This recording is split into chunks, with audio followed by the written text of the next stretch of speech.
नमस्कार, आप देख रहे हैं न्यूज़ 24। मैं हूं आप सभी के साथ विपनेश माथुर और ब्रेकिंग विद एजेंडा में स्वागत है आप सभी का।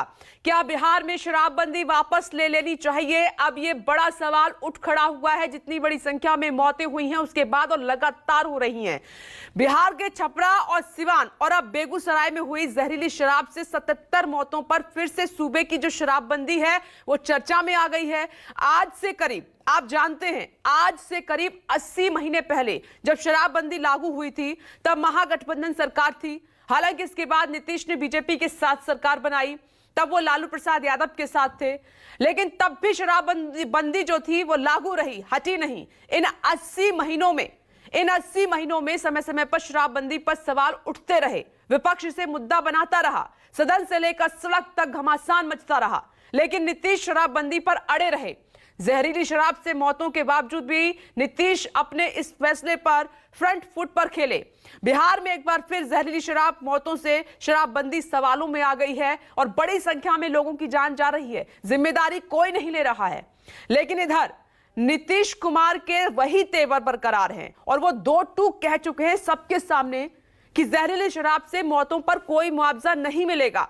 कोई सहानुभूति उनकी नहीं है उन परिवारों के साथ जिन्होंने अपनों को खोया है, जिनकी मौत हुई है। जो जहरीली शराब पिएगा वो मरेगा ही। ये बिहार के मुख्यमंत्री नीतीश कुमार का बयान था और नीतीश की इस भाषा को विपक्ष ने हथियार बना लिया है, बड़ा मुद्दा बना लिया है। नीतीश के इस्तीफे की मांग लगातार हो रही है। ये शराबबंदी का एक पहलू है। दूसरे पहलू की अगर हम बात करें तो उन परिवारों की हम बात करें जिन्होंने अपनों को खो दिया है, उन परिवारों की माने तो बिहार में शराबबंदी के पीछे पुलिस अलग खेल खेल रही है। माफिया के साथ मिली भगत से जहरीली शराब बांटी जा रही है। वहीं अदालतों में शराबबंदी के तहत कई केस दर्ज हैं।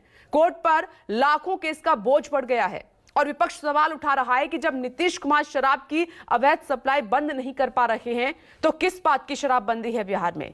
लेकिन मुख्यमंत्री शराबबंदी को लेकर इतने आत्ममुग्ध हैं कि एक नाकाम व्यवस्था पर भी इसे अपने सिर पर पगड़ी की तरह बांधे हुए हैं।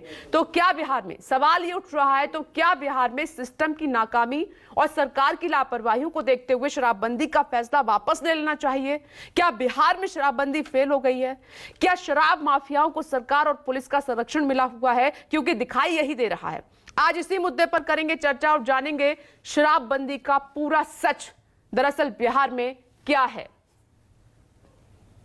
जो हम लोग कह रहे हैं मतलब शराब के खिलाफ है। कोई गलत शराब, गंदा शराब पी करके मर जाए तो उसके प्रति कोई सिंपैथी नहीं होना चाहिए, बल्कि इसका और प्रचार करना चाहिए। गरीब तबके का है तो गरीब तबके में जाके कहना चाहिए इस तरह से मत काम करो, तुमको काम करने के लिए सरकार मदद देना चाह रही है, मदद लो, आगे बढ़ो, ये सब करिएगा तो बहुत अच्छा होगा।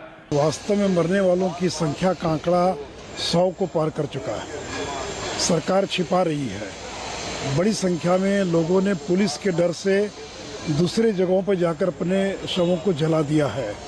लोग डरे हुए हैं, दूसरे अस्पतालों में इलाज करा रहे हैं। अब 2 दर्जन से ज़्यादा लोगों की आंखों की रोशनी चली गई है। और ये भी समाचार है कि जो जहरीली शराब है वो थाने में जो शराब जब्त की गई थी, उसी जब्त की भी शराब का इस्तेमाल किया गया था जहरीली शराब बनाने में। आप थोड़ी ना हमको बता के जा रहे हैं कि आप पीने जा रहे हैं। इधर से बिहार का अगर बच्चा कोई दूसरे राज्य में पढ़ने जाता है, दिल्ली विल्ली या कोई बॉम्बे वम्बे, तो बोलता है ना कि भाई ड्रग्स मत लेना, बहुत बिगाड़ने वाला लोग रहेगा। बोलता है कि नहीं बोलता? तो मेरे ऊपर तो ये तो खुद को भी आकलन करना है ना। लेकिन तो ड्रग माफिया या शराब माफिया का बढ़ोतरी हुई है, कार्रवाई हो तो नहीं है, लेकिन ज्यादातर सप्लाई कहाँ से हो रहा है? उत्तर प्रदेश, हरियाणा से, जहाँ बीजेपी की सरकार है। तो वो लोग तो कोई कार्रवाई कर नहीं रहे। ये कहना सीएम साहब का कि जो पिएगा वो मरेगा, और ये भी कहना विधानसभा में कि उनके मौत पे कोई मलाल नहीं है, इसका और प्रचार कीजिए। तो उनके बच्चों का क्या कसूर है? जिसने जहरीली शराब पी ली उसके छोटे छोटे बच्चे अनाथ हो गए, कई महिला विधवा हो गई। आखिर उनके जख्मों पर नमक तो मत छिड़किए।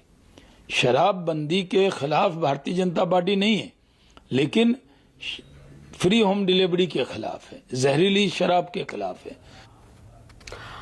इन बयानों से ही आप अंदाजा लगा सकते हैं कि बिहार में इस जहरीली शराब पर किस तरीके से संग्राम छिड़ा हुआ है। चर्चा करने के लिए पैनल हमारे साथ मौजूद है इस वक्त।